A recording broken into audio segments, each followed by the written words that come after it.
première rencontre que j'ai tenue hier 27 septembre dans les locaux de l'AOPP avait comme principal objectif la restitution de la mission qu'un groupe de 7 personnes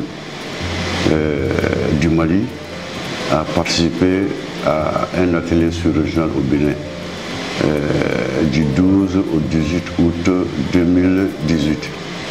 Donc nous devons de nous faire le devoir de restituer la mission dont nous avons été vraiment les participants à l'ensemble de la plateforme du Mali pour que les gens comprennent les issues de cette rencontre qui était autour des axes majeurs.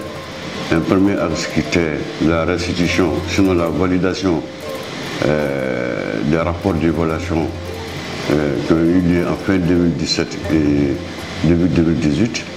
Un premier rapport qui concernait l'évaluation des capacités d'organisation et de gestion des structures de mise en œuvre du projet AIB, et un second rapport qui était celui de l'évaluation externe du projet. Dans le second volet, c'était des réflexions, en tout cas par rapport à la nouvelle phase du projet initiative agriculture écologique et biologique.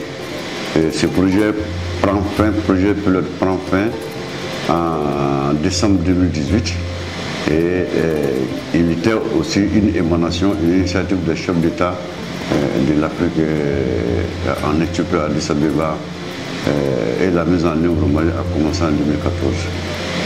Ça c'est par rapport à la première relation. La mission au Bénin, l'objectif était au départ de regarder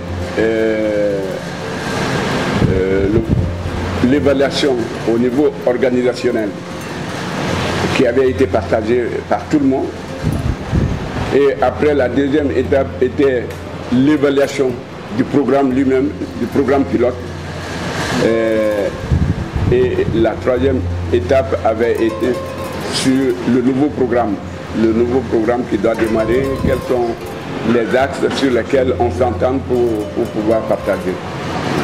Bon, peut-être un élément important qui est là-dedans, au départ, ils voulaient, après la phase pilote, essayer d'aller sur d'autres pays qui puissent rentrer.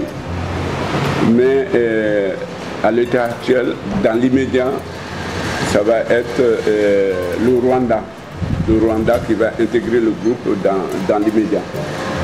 Donc ça c'est un élément important pour la phase suivante.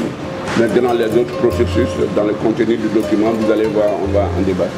Le premier objectif c'était de partager les deux rapports d'évaluation. Comme vous savez, on a fait une évaluation en fin 2017 qu'ils avaient appelé évaluation des capacités organisationnelles et de gestion. Ensuite, mars-avril, il y a eu une évaluation externe du programme. Je voulais rencontrer l'ensemble des 4 pays bénéficiaires du programme pour partager vraiment les conclusions de ces deux rapports, analyser les faiblesses et faire en tout cas un modèle, sinon un draft de plan de renforcement. Et la seconde étape, c'était maintenant de parler du futur du projet AIB. Comme vous le savez, ce projet doit prendre, la phase pilote doit prendre fin au 31 décembre. Le 31 décembre 2018, cette phase doit prendre fin. Donc, il fallait nous occuper de l'évolution de la suite à donner par rapport à ça. Voilà les deux objectifs essentiels du programme de mission au niveau du Bénin. C'est déroulé pendant 5 jours, suivant un calendrier préétabli et transmis aux participants. Donc, la première intervention a commencé par le contexte. Le contexte est aperçu de l'AIB et le plan stratégique globalement de l'AIB. Et puis la mise à jour des informations, c'est-à-dire l'organisation des données par pays. Je dis que dans ce chapitre développé par le professeur Simplice et le docteur David. David, c'est le directeur de Biovision basé au Kenya. Et Simplice, c'est le président et le vice-président du réseau ouest-africain. Il est le vice-président. Le vice-président. Donc les deux ont situé le contexte de l'atelier. En même temps, en se basant bien sûr sur le plan stratégique que j'ai déjà élaboré et qu'on a les documents. Et ensuite, ils ont demandé aux partenaires d'actualiser vraiment les données. Parce qu'on n'a pas pu trouver les documents bien préparés. Donc il fallait que les gens actualisent les données pour fonctionner. Je dis que les différentes faiblesses ont été abordées pour une prise en compte de leur correction à travers un plan de renforcement des partenaires. C'est-à-dire qu'ils ont pris pays par pays. Et chaque pays déjà devait préparer une présentation en se basant sur les rapports disponibles. Maintenant, à l'analyse de ces rapports, comme on connaît déjà, chacun connaît ses faiblesses, donc chaque pays a proposé un plan de renforcement. Je pense que ce document aussi a été partagé à tous les autres arrivés du Bénin, mais je ne l'ai pas partagé cette fois-ci, mais je peux mettre dans votre boîte et vous analyser quoi. La seconde rencontre, c'était un partage de documents. Documents de plan stratégique. Comme vous savez, l'évaluation externe a surtout mis l'accent sur l'absence d'un plan stratégique pour la vie écologique et biologique au Mali. Donc il y a 1 mois et demi, nous avons fait une première réflexion et le consultant a produit un document de synthèse. Ce document devait être partagé avec l'ensemble des acteurs impliqués dans la mise en œuvre de la vie écologique et biologique. Voilà principalement les principales raisons qui ont fait qu'on a tenu ces 2 jours d'atelier. Hier, on avait discuté sur le compte rendu de mission du Bénin et puis la nouvelle phase, le nouveau programme, les changements et tout ça, on avait abordé. Et aujourd'hui, on est sur le plan stratégique pour le Mali qui doit prendre en compte AEB de façon globale et la spécificité du Mali. On avait fait un premier travail et chacun était dans un groupe pour pouvoir travailler sur un axe. Et par la suite, on n'avait pas suffisamment terminé.